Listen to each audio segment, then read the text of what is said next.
کپڑے بھی اتار پھینکے اور کھانا کھانا بھی چھوڑ دیا. کسی نے ترک کلام، کسی نے ازدواجی زندگی ترک کر دی، کسی نے غار و کو جا کے اختیار کر لیا اور کہا کہ میں اس سے اللہ کا قرب حاصل کروں گا. کسی نے 1.25 من لوہا پہن لیا کہ اس مشقت سے میں اپنے نفس کو مار رہا ہوں اور میں اللہ کو اس طرح راضی کر لوں گا.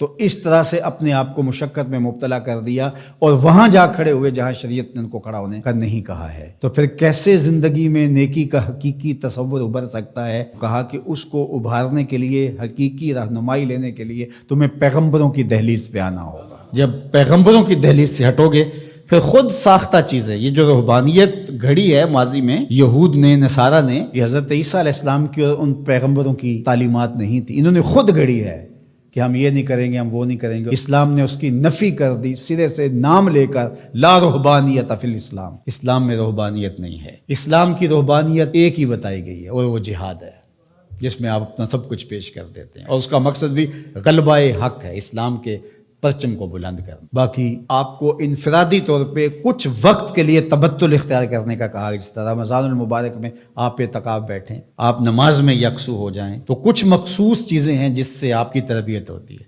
لیکن یہ بالکل آپ ترک دنیا کر دیں تو ہمارا اسلام، ہمارا دین اس کی نفی کرتا ہے. اس لیے انبیاء علیہ السلام کے ساتھ اپنے آپ کو جوڑنا اور کامل اتباع پیغمبروں کی اختیار کرنا، یہ قوموں کو منظم کرتا ہے. اس لیے ہمارے لیے ہمارے آقا و مولا حضور ختم المرتبت صلی اللہ علیہ وآلہ وسلم کی سنت سے ہی نیکی کا حقیقی تصور پیدا ہو سکتا ہے.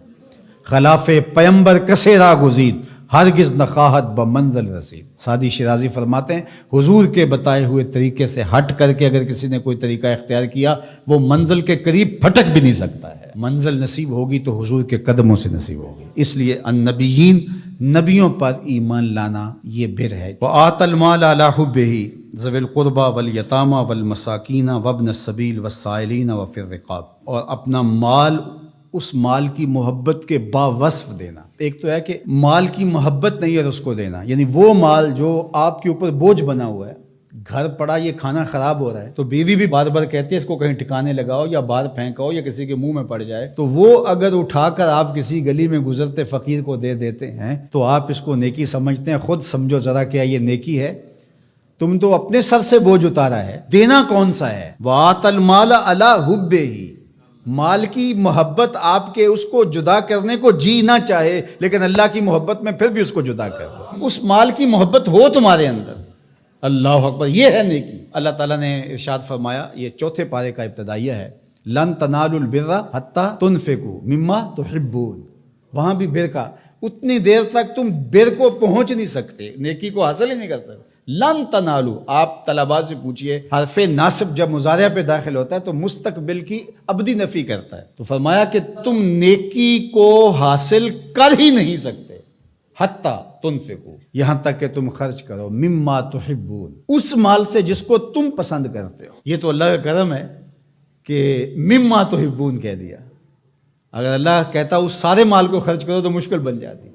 کہا جس کو پسند کرتے ہو اس سے خرچ کرو. یعنی تم نے پھل توڑا ہے تو اس کی یہ ایکسپورٹ کوالٹی بنائی ہے، یہ اپنے لیے گھر کے لیے رکھا ہے، اور یہ سڑا پھڑا داغی یہ ایک سائڈ پہ رکھ دیا ہے.